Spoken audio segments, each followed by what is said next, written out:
narito na ang wakas ng mundo. Habang tinitingnan nila ang maliit na bukasan sa shutter, nagsabi si Bae Sunho, "Yay, teka. Kailangan ka namin. Army ka, di ba?" "Pero hindi ako makakawala dito," sagot ni Sergeant David Briggs. "Pero, ang pagbili ng oras ay excuse lang. Plano mong mamatay. Kahit para sa iyo, imposible ang makaligtas sa Screamer at Horde sa enclosed space. Ang Screamer ay freaking monster. Ikaw mag-isa. Ang survival rate mo ay 0%, argumento ni Bae Sunho. Tahimik na nag-isip si Sergeant David Briggs, pagkatapos nagsabi, maraming sundalo ang namatay sa maraming digmaan. Ang iba ay para sa kapayapaan. Ang iba para sa kasakiman. Ang iba dahil inutusan sila. Matagal nang ganoon. At hindi nagbago. Pero at least alam ko kung bakit ako kumuha ng baril. Ang sense of duty na yon. Iyon ang nagdala sa akin sa puntong ito. Sa sandaling naging sundalo ako, handa na ako. Matagal bago pa magsimula ang zombie outbreak na ito. Oh, isa pa. Habang kumukuha si Sergeant David Briggs ng isang bagay mula sa kanyang bulsa, nagsabi siya, kung hindi ako makalabas, ibigay mo ito sa aking fiancé, Sarah. Isinulat ko ito ilang sandali na ang nakalilipas. Siyempre. Iyon lang kung nakaligtas ka at nahanap mo ang mga tao namin. Hindi. Damn it for real. Umiyak si Bae Sunho. Kung mayroon kang minamahal sa bahay, dapat subukan mong mabuhay kahit ano mangyari. Lumapit ang mga zombies habang sumisigaw, "Kya! Parating na! Dalhin niyo si Minjon at tumakbo, Glasses at Big Guy. Go," utos ni Sergeant David Briggs. Habang nagsalute sa kanila si Sergeant David Briggs, tinitingnan siya ni Bae Sunho at Oh Bayong-jun na pinagpapawisan sa takot. Sinimulang alisin ni Oh Bayong-jun ang barikada habang umiiyak. Damn. Fudge. Fudge. Ang mga gosh darn zombie rascals na ito. Ang stupid zombie virus na ito. Makalipas ang ilang sandali, sa exit na gawa ni Oh Bayong-jun at Bae Sunho na harangan ulit ang maliit na bukasan. Bumuntong hininga si Oh Bayong-jun, "Ha? O wakas nakalabas na tayo. Pero, just in case makalabas si David Hyung. Dapat bang mag-clear pa tayo ng space para sa kanya? Nilaro mo rin ang laro na yon, David Hyung. Imposible ang makaligtas sa space na yon na may isang rifle lang. Kahit patayin niya ang Screamer, magsiswarm sa kanya ang lahat ng zombie sa station. At kung makita ng Screamer ang sirang bakod habang hinahanap tayo, lalabas ito sa daang ito." Sigurado, paliwanag ni Bae Sunho. Pinagpawisan at nagsabi si Oh Bayong-jun, "Shoot. Anyway, kailangan nating umalis at magtago ng hindi bababa sa 500 metro mula dito." "Pero, Oh Bayong-jun, kaya mo bang buhatin si Minjun sa likod mo?" "Mahina ang aking mga bukod-bukod, pero susubukan ko." Dinala ni Oh Bayong-jun si Jung Minjun at nagsabi, "Okay, ganito. Ho. Anande. Gwa," habang nahihirapang tumayo. Tahimik na tinitingnan lang ni Bae Sunho si Oh Bayong-jun. Nang mahulog sina Oh Bayong-jun at Jung Minjun sa lupa, nagsabi si Bae Sunho, "Hoy, silly goose. Hindi mo kayang buhatin ang isang tao. Subukan mo, scrawny string bean." "Alam mo ba kung gaano kahirap buhatin ang isang taong walang malay?" sagot ni Oh Bayong-jun. Bigla, kumalat ang maraming putok ng baril. Putok ng baril. Iyon ang rifle ni David Hyung. Damn it. Kailangan nating magmadali. Ilipat natin si Minjon kahit kailangan nating hilahin siya, sigaw ni Bae Sunho. Okay. Tumingin sa gilid at pinagpawisan si Bae Sunho habang nagsabi, "Ha? Hoy. Teka. Ang mga construction materials na ito. Dapat gumamit sila ng cart o kung ano para mailipat ito. Hahanap ako ng Willy Boy, kaya hilahin mo lang siya ng kaunti pa. Dapat may construction site o tools sa malapit." Nakuha. Pero guruma ay Japanese loanword. Dapat sabihin mong cart o dolly, correction ni Oh Bayong-jun, o shut the front door. Makalipas ang ilang sandali hinila ni Oh Bayong-jun si Jung Minjun at nagsabi sa pagod, "Nheve." Huff. Huff. Oh, damn it. Jung Minjun, mabigat ka na parang hipo. Habang tumalsik ang baril ni Jung Minjun mula sa kanyang pantalon, pinagpawisan at nalito si Oh Bayong-jun. Nang mahulog ang baril ni Jung Minjun sa lupa, nagsabi si Oh Bayong-jun, "Ha? Ano? Ang lalaking ito. Mayroon siyang handgun? Siguro nakuha niya ito sa Gonja Station. Dumating si Bae Sunho at nagsabi, "Hoy, o Bayong John. May nakita akong mas maganda kaysa sa cart." "Hoy, Bae Sunho. May nakita rin akong magandang bagay." Mayroon palang pistol si Jungmin John sa buong panahong iyon. "Ano? Bakit mo lang ngayon nakita?" "Kahit ano, bilisan mo." Makalipas ang ilang sandali may cart malapit sa exit. "Le Rickshaw," tanong ni O Bayong John, "bakit hindi mo na lang tawaging handcart?" "Anyway, buti na lang walang zombie sa paligid," sabi ni Bae Sunho. "Sa tingin mo may ibang survivor sa paligid?" Sa Cheonhodong Rodeo Street inilagay ni O Bayong John si Jungmin John sa cart at hinila habang naglalakad si Bae Sunho sa unahan. Tumingin si Bae Sunho sa likod at nagsabi, "Dito. Daan dito." Habang pinagpapawisan si O Bayong John na parang baboy, nagpanting siya, huff. Huff. Ha. Huff.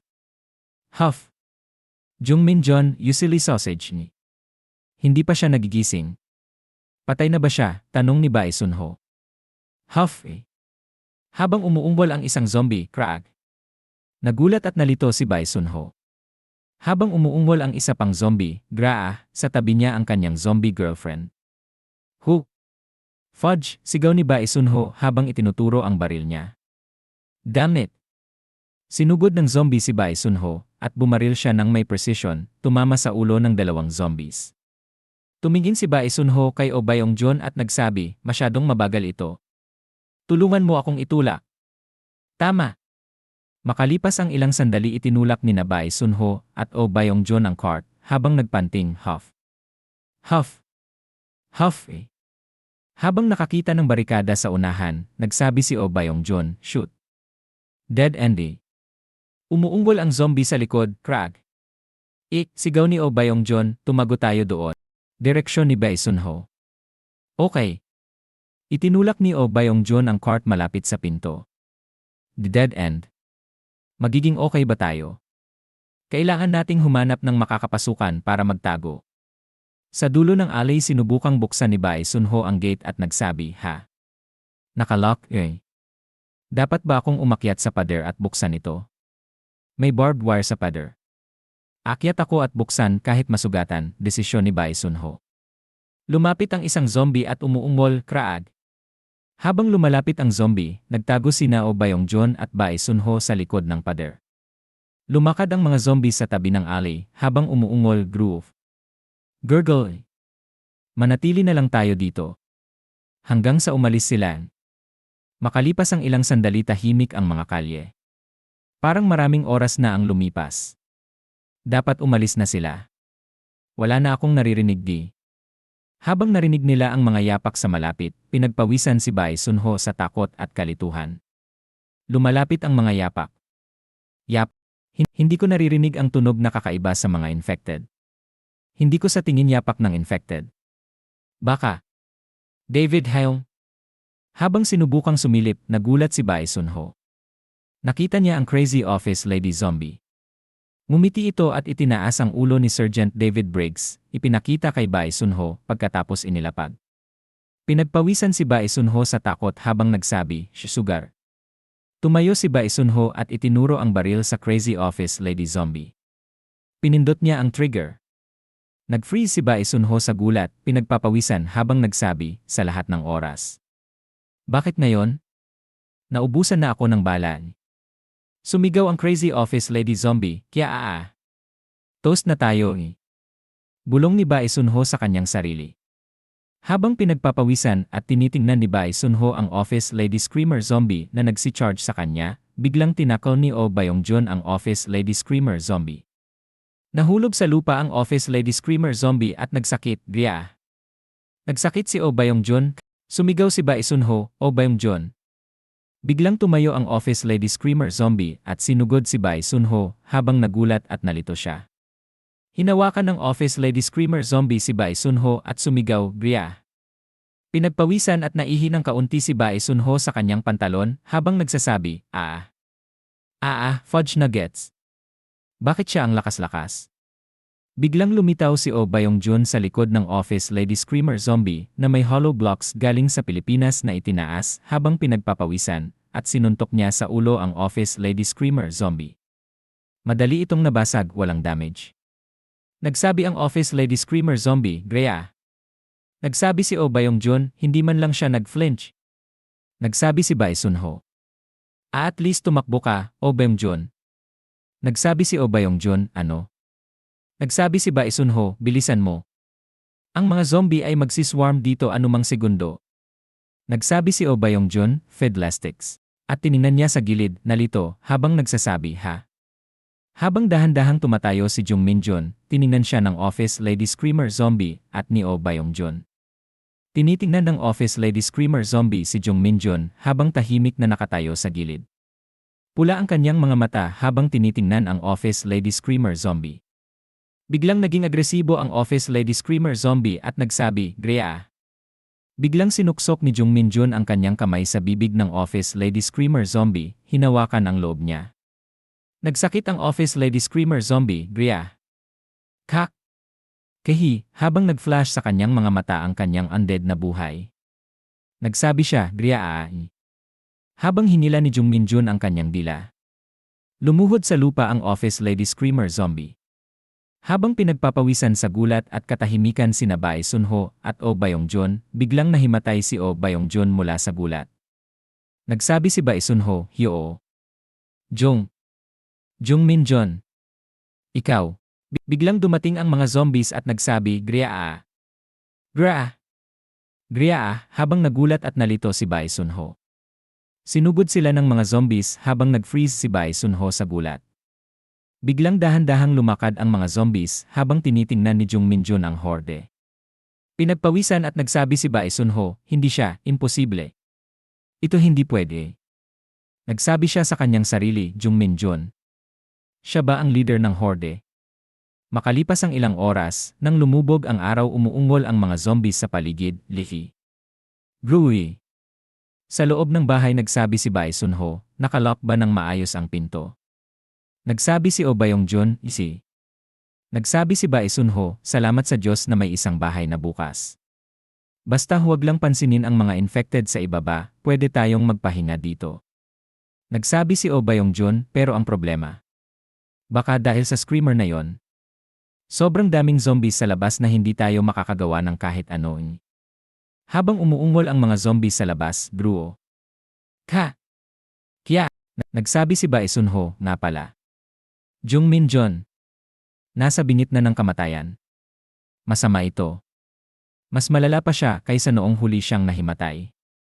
Noon buong katawan niya ay mainit na parang furnace pero ngayon malamig na parang yelo. Nagsabi si Oh Byung-jun, hindi ba siya talaga mamamatay ngayon? Nagsabi si Bae Sunho, hindi naman tayo mga doktor. Ang magagawa natin ngayon ay maghintay na magising siya. Nagsabi si Oh Byung-jun, isi. Ang mga pinggan sa lababo ay hindi pa rin nalilinis. Kinabukasan. Sumikat ang araw. Habang umupo si Jung Min-jun at uminom ng tubig, pinagpawisan siya at nagsabi, Huoy. Nagsabi si Bae Sunho, wala ka talagang maalala. Kamot ni Jung Min-jun sa kanyang leeg at nagsabi, Maliwanag na naaalala kong pumunta, naaalala kong pumasok sa Achasan Station. Sa tingin ko binuksan ko ang mga pinto at pinaandar ang mga infected sa likod nila.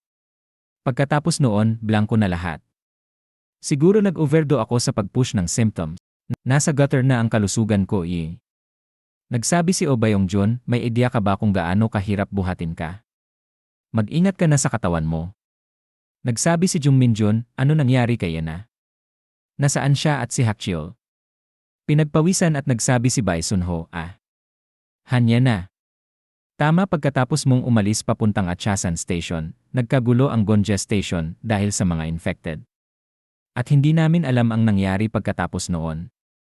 Sabi nila nagtatago ang mga survivors sa iba't ibang parte ng mga gusali. Sana nakaligtas siya. Ang ilong niya ay amazing, parang aso. Mas mahusay siyang makakapansin ng zombies kaysa sa kahit sino.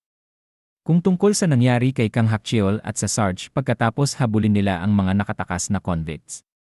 Wala kaming ideya. Nagsabi si Jung Min-jun, Tapos kailangan nating hanapin siya ngayon. Balik muna tayo sa Gonja Station. Habang sinubukang tumayo. Nagsakit siya, oof. Nagsabi si Bae Sunho, sa tingin mo sa kondisyon mong iyan. Hoy, magpahinga ka. Nagsabi si Oh Bayong-jun, hindi ka nga umabot sa Achasan Station noong huli dahil nahimatay ka at gusto mong lakarin ulit ang buong daan na yon. Nagsabi si Bae Sunho, oh at nga pala. David Hyung. Sa daan papunta dito kailangan niyang mag-sacrifice. Nagulat at nalito si Jung Min-jun, ano? Nagsabi si Bae Sunho, hiniling niyang i-deliver ang isang liham sa kanyang fiance. Sa tingin ko mas ligtas na nasa iyo kaysa sa akin. Dahil ibinigay ni David Hyung ang kanyang buhay para sa iyo, ikaw ang dapat mag-deliver. Habang tahimik na tinitingnan ni Jung Min-jun ang liham, hinawakan niya ang kanyang hininga at nagsabi sa kanyang sarili, dahil sa akin. Kung hindi lang ako pumasok sa tunnel mag-isa. Kung hindi lang ako nag-push ng sarili ko ng husto. Wala sana nangyaring ganito. Nagsabi si Oh Bayong-jun, Yena Hakcheol.